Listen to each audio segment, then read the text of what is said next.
Oui, Hubert Olivier, président de l'OCP, et également vice-président de la CSRP. Et je m'exprime au titre de deux fonctions. Alors, ça ne m'a pas échappé qu'aujourd'hui, ce matin, on parle de l'économie de l'officine. Je souhaiterais néanmoins rebondir sur deux propos du directeur général, ou plutôt deux termes que vous avez employés, à savoir la désensibilisation du modèle économique de l'officine des baisses de prix, et également du maintien territorial et de l'accès aux médicaments dans l'ensemble de la France. Simplement pour rappeler, parce qu'il y a ici une assemblée qui connaît parfaitement bien le sujet, que depuis 2017, la répartition pharmaceutique est en résultat d'exploitation négatif. Qu'en 2018, ce résultat d'exploitation négatif a doublé pour atteindre quasiment 50 millions d'euros. Que la trajectoire 2019 devrait nous amener à un résultat d'exploitation négatif de 70 millions d'euros. Et si on continue encore 2 ans, on aura dépassé les 100 millions d'euros. Et ça me paraît compliqué, quand on parle de l'officine, de l'avenir de l'officine, de ne pas avoir ce chiffre en tête. Alors, ce qui est important, c'est que la ministre a aujourd'hui le sujet bien en tête, puisqu'elle s'est exprimée lors du débat du PLFSS de l'année dernière devant l'Assemblée nationale, où elle a pris des engagements en actant du fait que ce qui a été établi par la Cour des comptes, ce qui a été établi par l'autorité de la concurrence, ce qui a été présenté aussi par l'IGAS, à savoir qu'aujourd'hui, le modèle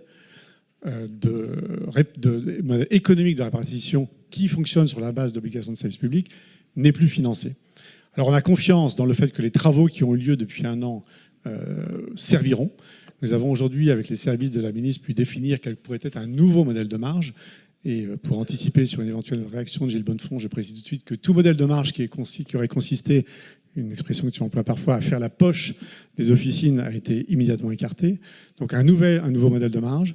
Également des exonérations de taxes. Il faut savoir qu'aujourd'hui, la répartition paye au travers de la taxe ACOS l'équivalent de 80% de son EBE. Aucun secteur industriel ne peut fonctionner lorsqu'il est taxé à hauteur de 80% de son EBE. Et donc le moment est venu pour la ministre, effectivement, et nous attendons ceci avec impatience, de prendre des décisions et de faire des choix. Et pour terminer cette brève intervention sur les propos du directeur général, nous ne demandons pas un cadeau, nous demandons que le gouvernement prenne ses responsabilités.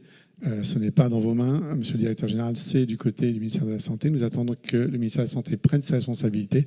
À défaut de quoi, on pourrait craindre dans une stratégie de strangulation, comme avez-vous dit, durable, efficace et longue. Merci. Merci Hubert Olivier.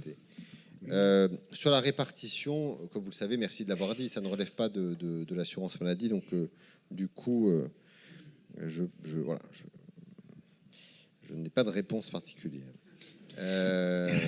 Non mais voilà,